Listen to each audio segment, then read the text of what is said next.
নমস্কার, মুশকিল আসানে আপনাদের সবাইকে স্বাগত। আমি ডক্টর তন্ময় মিত্র কথা বলছি, health psychologist, national institute of behavioural sciences. আমাদের আজকের বিষয় বিয়ে বাড়ি যাবে না শ্বেতা।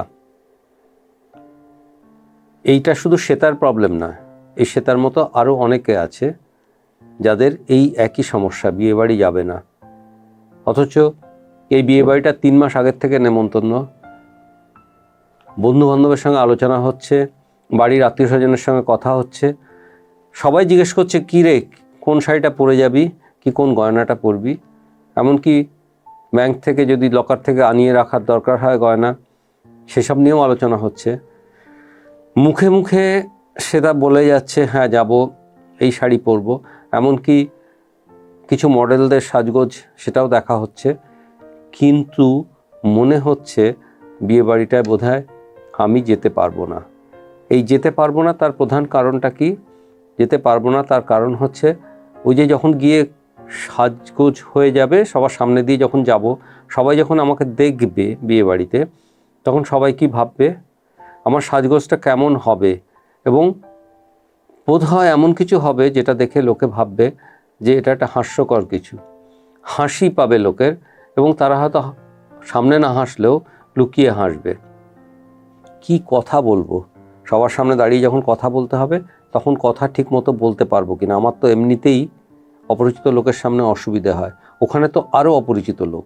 তারপরে যে বিয়েবাড়ির কথাটা শুনছি, তার নাকি সামনে অনেক লোক একসঙ্গে বসার জায়গা আছে, অর্থাৎ সবাই বসে আছে, তার মধ্যে দিয়ে আমি হেঁটে ঢুকছি, সবাই আমার দিকে তাকিয়ে আছে। কথা বলছি অপরিচিত লোকেদের সঙ্গে, কি নিয়ে কথা বলবো? কথা বলতে গেলে বুক ধড়ফড় করছে, পা দুর্বল হয়ে যাচ্ছে, এরকম একটা কথা সে তার কিন্তু মনে হচ্ছেই। আরও সবচেয়ে বড় কথা হচ্ছে, যদি হাতে করে গিফট দিতে হয়, অর্থাৎ এই যে উপহার বিয়ে উপলক্ষে, সেই উপহারটা নিয়ে গিয়ে যে আমি দেব, সেই দিতে গিয়ে তখন সেই অবস্থাটা কীরম হবে, কিভাবে আমি হাসবো, কিভাবে আমি গিফটটা দেব, গিফট দিয়ে কি বলবো, এই যে সব মিলিয়ে এই যে অসুবিধেগুলো, এগুলোর থেকেই আস্তে আস্তে সে তার মনে হচ্ছে যে বিয়ে বাড়িটা বোধহয় গিয়ে লাভ নেই, বিয়ে বাড়িটা বোধহয় এড়িয়ে যাওয়াই ভালো। অথচ বিয়ে বাড়িতে সে যে যেতে চায় না এমন নয়, ওই মানুষগুলোকে সে দেখতে চায়, ওই মানুষগুলোর সঙ্গে কথা বলতে চায়, বিয়ে বাড়ির আনন্দটাও সব কিছুই কিন্তু সে উপভোগ করতে চায়। কিন্তু এই যে অসুবিধাগুলোর কথা আমরা বলছিলাম, এইগুলোকে কি আমরা লজ্জা বলি? এর একটা পোশাকি নামও আছে হয়তো, যদিও ঠিক এক্স্যাক্টলি এই জিনিসটাকে আমরা যাকে স্যাড বলছি, SAD, তার মধ্যে এটাকে আমরা নিতে বা বলতে পারি কি না সেটা নিয়ে কম বেশি সোশ্যাল অ্যাংজাইটি নিয়ে নানা রকমের কথা আছে। অর্থাৎ সোশ্যাল অ্যাংজাইটি যাকে বলা হয়, সবসময় এই জায়গাটা সেখানে ফিট করে না হয়তো, কিন্তু জনসংখ্যার প্রায় 8 to 10%, আমাদের দেশে যদিও স্ট্যাটিস্টিক্স ঠিকঠাক পাওয়া যায় না, তবুও 8 to 10% কিন্তু এই সমস্যায় ভোগেন। যারা আমাকে দেখে হাসবে, তাকে আমরা হয়তো আমাকে দেখে জাজ করবে, আমাকে রিজেক্ট করবে, এবং আমি লজ্জিত হয়ে পড়ব বা আমি এমব্রাসড হব। এই অস্বস্তির জন্যেই অন্যের মুখের দিকে না তাকানো, এই অস্বস্তির জন্যেই নিচু গলায় কথা বলা। বিয়ে বাড়িতে গিয়েও এরকম কি দেখা গেছে কাউকে? আমার মনে হয় আমরা মনে করতে পারি যে ভিড়ের মধ্যে খানিকটা লুকিয়ে থাকা, সামনে না আসা, এমন জায়গায় বসে থাকা যেখানে কেউ দেখতে পাচ্ছে না, সহজ, এমনকি বাথরুমেও ঢুকে যাওয়া, বাথরুমে গিয়ে বেশ খানিকটা সময় কাটিয়ে আসা।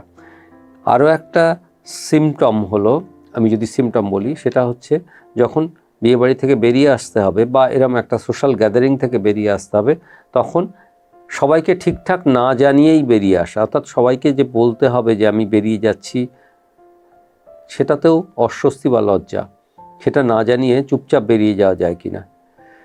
আমার মনে হয় একটু চিন্তা ভাবনা করলে আশেপাশে এরম অনেককেই দেখা যেতে পারে যাদের এই অসুবিধাটা হচ্ছে, এবং এটাকেই আমরা ওই এক রকমের সোশ্যাল অ্যাংজাইটি ডিসঅর্ডার হয়তো বলছি। কি করতে পারি আমরা? প্রথমে আইডেন্টিফাই করা উচিত যে আমার এই অস্বস্তিকর পরিবেশগুলো কোনটা, এই যে বিয়েবাড়ি হোক বা অন্য কোনো গ্যাদারিং হোক, বা ঠিক কোন কোন জায়গায় কী কী অবস্থায় কী নিয়ে আমার অসুবিধে হয়, লোকজনের সঙ্গে কথা বলতে, নাকি আমি যে সাজগোজ করে যাচ্ছি সেটা লোকে ঠিকঠাক মতো নেবে কিনা সেটা নিয়ে, অথবা আমি যে গিফট নিয়ে যাচ্ছি সেই গিফটের ব্যাপারে কোনো চিন্তা ভাবনা, সেটা কি, এইটা ভাবা।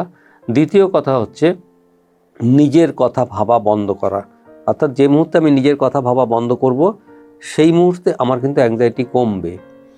এছাড়া সেই সময় আমরা বলি একটু বড় বড় নিঃশ্বাস নিতে, যখন আমার মনে এই চিন্তাগুলো আসছে, যাকে আমরা একটু ডিপ ব্রিদিং বলা হয়, তাতে কিছুটা রিল্যাক্সড ফিল হয়।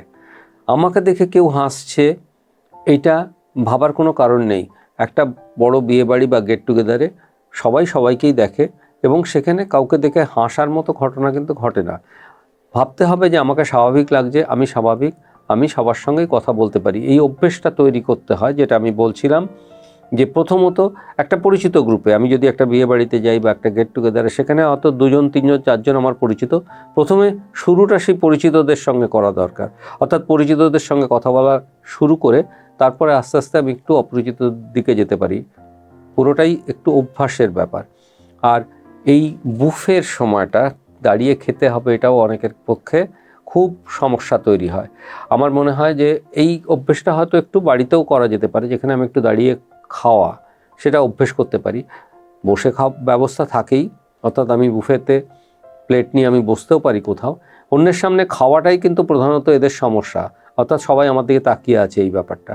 এটাও কিন্তু যেরকম বললাম যে অভ্যেস করা, কেউ তাকিয়ে কিন্তু নেই, সবাই নিজের খাওয়া নিয়েই ব্যস্ত। আর ছোট গ্রুপে যেভাবে বললাম, ছোট গ্রুপে শুরু করে তারপরে বড় গ্রুপে যাওয়া, এর চিকিৎসা আছে, ওষুধপত্রও আছে, কিন্তু এগুলোতে ওষুধপত্র বা অন্য কিছু ব্যবহার না করে আমার মনে হয় যে এই যে সাধারণ থেরাপির কথা আমরা বলছি, একটু সাইকোথেরাপি, একটু চিন্তাভাবনা করা এবং এর অন্য রকমের চিকিৎসা, মাইন্ডফুলনেস আমরা বলি, মাইন্ডফুলনেস বা এই ধরনের জিনিসও করা হয় এবং সেগুলো আমার মনে হয় একটু ব্যবহার করা যেতেই পারে। অর্থাৎ আমি যে মুহূর্তে আছি, আমার পুরনো কোনো ঘটনা মনে যেন না আসে। অর্থাৎ অনেক সময় কোনো নেগেটিভ স্মৃতি, আমি কোনো বিয়ে বাড়িতে গিয়ে খুব অপদস্থ হয়েছিলাম, এই ধরনের চিন্তাভাবনা এসে পড়তে পারে অনেক সময়, সেগুলো মন থেকে সরিয়ে রাখা। কাজেই আমি ভালো আছি, আমাকে পৃথিবীতে সবথেকে ভালো দেখতে মানুষ এমন নাও হতে পারে, কিন্তু আমি যথেষ্ট ভালো, আমাকে দেখে সবাই ভালোই বলবে এবং আমি ভালোটা মনে রাখবো এবং আমাকে কেউ রিজেক্ট করবে না, এইটা যেন আমি মন থেকে ভাবতে পারি। এই ভাবাটা আমাকে এগিয়ে দেবে। এখনকার দিনেও কিন্তু এত মোবাইল, এত ইন্টারনেট, এত সোশ্যাল মিডিয়ার এই ধরনের পৃথিবীতেও এই সোশ্যাল রিজেকশন বা আমাকে হয়তো সবাই ঠিকমতো নিচ্ছে না, এর সংখ্যা কিন্তু আরও বেড়ে যাচ্ছে অল্প বয়সীদের মধ্যে। আমি আশা করব আমাদের আলোচনাটা তাদের সাহায্য করবে। আজ এই পর্যন্ত, পরের সপ্তাহে আবার দেখা হবে। নমস্কার।